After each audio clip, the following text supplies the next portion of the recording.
సాధారణంగా సెలబ్రిటీల వ్యక్తిగత జీవితం మీద జనాలకు ఇంట్రెస్ట్ ఉంటుంది సార్.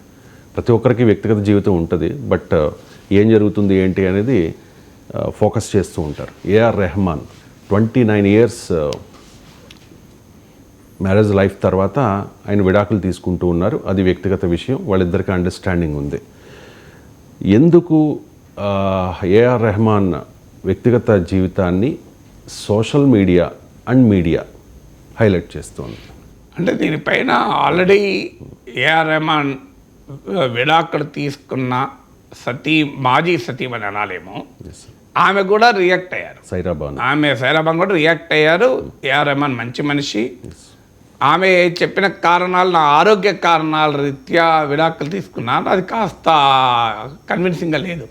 ఆరోగ్య కారణాల మీద ఇంకా కలిసి ఉండాలి, విడాకులు కాదు కదా. బట్ ఏదైనా ఆమె ఏమి ఏఆర్ రెహమాన్ పైన ఆరోపణ చేయలేదు, ఆమె ఏమి ఏఆర్ రెహమాన్ పైన గృహహింస పిటిషన్ వేయలేదు, డొమెస్టిక్ వైలెన్స్ అని. సో ఆమె చాలా స్పష్టంగా చెప్పింది, ఇది మా ప్రైవసీ, మమ్మల్ని వదిలేయండి, ఏఆర్ రెహమాన్ పైన వ్యక్తిగతంగా ఇలా దాడి చేయడం కరెక్ట్ కాదు, అది మా విడాకులకు మా కారణాలు మాకున్నాయి, ఏఆర్ రెహమాన్ మంచి మనిషి అంటూ విడాకులు తీసుకున్నామే చెప్తోంది. తర్వాత ఇదే సమయంలో ఏఆర్ రెహమాన్ టీంలో పనిచేసిన మోహిని అనే ఆమె ఇప్పుడు అమెరికాలో ఉంటున్నట్లున్నారు.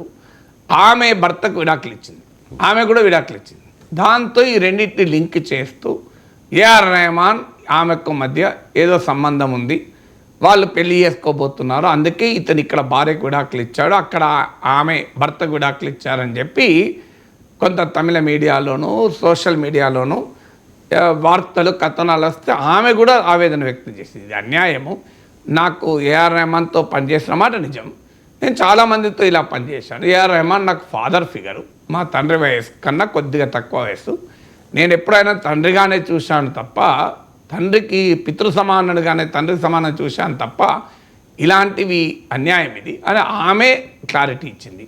తర్వాత ఏఆర్ రెహమాన్ పిల్లలు కూడా రియాక్ట్ అయ్యారు, అయినా కూడా వదలలేదు. కారణం ఏంటి అంటే మన సమాజంలో ఉండేటువంటి ఒక లక్షణం పక్కింటిలో జరిగేదానిపైన తొంగి చూడప్పుడు, అది అందుకే కదా బిగ్ బాస్ హిట్ అయింది. బిగ్ బాస్ హిట్ కావడానికి కారణం ఈ హ్యూమన్ సైకాలజీ.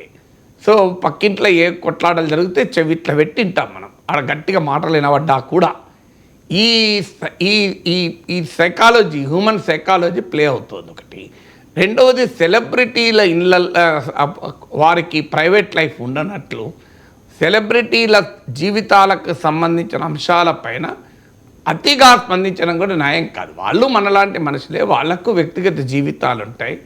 ఆ వ్యక్తిగత జీవితాల్లో అటో ఇటో ఎవరో ఒకరు కంప్లైంట్ చేయకుండా, ఏదైనా రైట్స్ వయలేషన్ లేకుండా మనం మాట్లాడడం ఏంటి?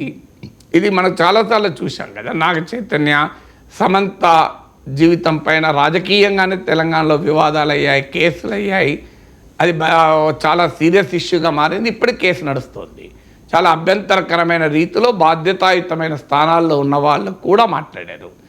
సో ఈ రకమైన ధోరణి పెరుగుతున్నది. ఈవెన్ నరేంద్ర మోడీని విమర్శించిన వారు కూడా ఆయన కుటుంబాన్ని కూడా పట్టుకొచ్చారు. చంద్రబాబు నాయుడు పట్టుకొచ్చాడు కదా, భార్యకే న్యాయం చేయలేని వాడు దేశానికి న్యాయం చేస్తాడు అని చంద్రబాబు నాయుడు విమర్శించిన సందర్భాలు కూడా ఉన్నాయి.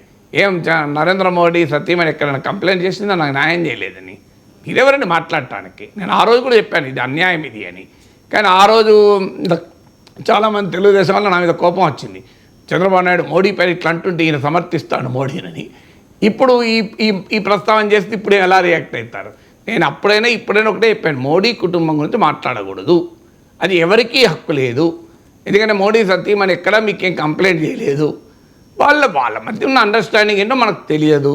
ఆయన ఒక రాజకీయ ఒక సైద్ధాంతిక కార్యకలాపాల్లో భాగంగా కుటుంబానికి దూరం అయ్యారు, అది ఎవరికి లేదు కదా ఇబ్బంది, అనవసరమైన చర్చ కదా అని ఆ రోజు కూడా నేను అన్నాను.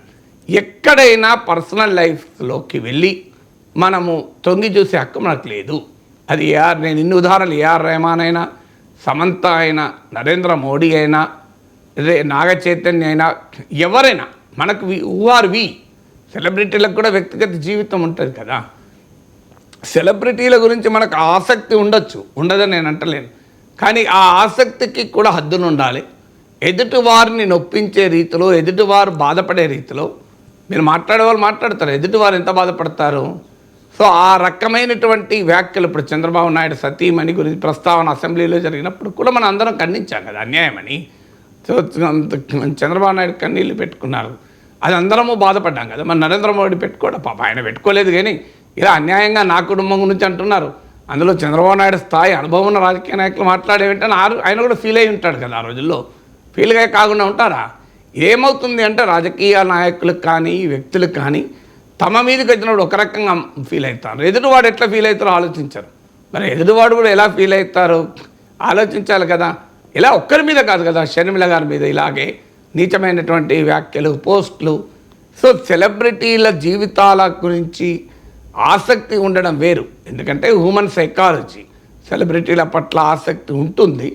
సెలబ్రిటీల పట్ల వ్యక్తి ఆరాధన మనస్తత్వం ఉన్న సాంస్కృతిక స్వభావం ఉన్న సమాజాలకు ఇంకెక్కువ ఉంటుంది. అంటే వ్యక్తిని ఆరాధించేటువంటి నేచర్ కదా మన దగ్గర.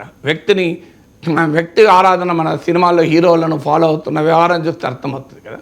అందులో సినిమా ఇండస్ట్రీ అన్నా మీకు పాలిటిక్స్లో ఉన్న ఇంకెక్కువ ఫోకస్ ఉంటుంది. బట్ ఏదైనా we should leave their life. అక్కడ కన్సర్న్ వాళ్ళందరూ చెప్తున్నారు. ఏఆర్ రెహమాన్ చెప్పాడు, ఆయన విడాకులు తీసుకున్న వ్యక్తి చెప్పారు, ఆయన టీంలో పనిచేస్తున్న వాళ్ళు చెప్పారు, పిల్లలు చెప్పారు. అయినా వీ డోంట్ లీవ్ హిమ్ అంటే అది అన్యాయం కదా.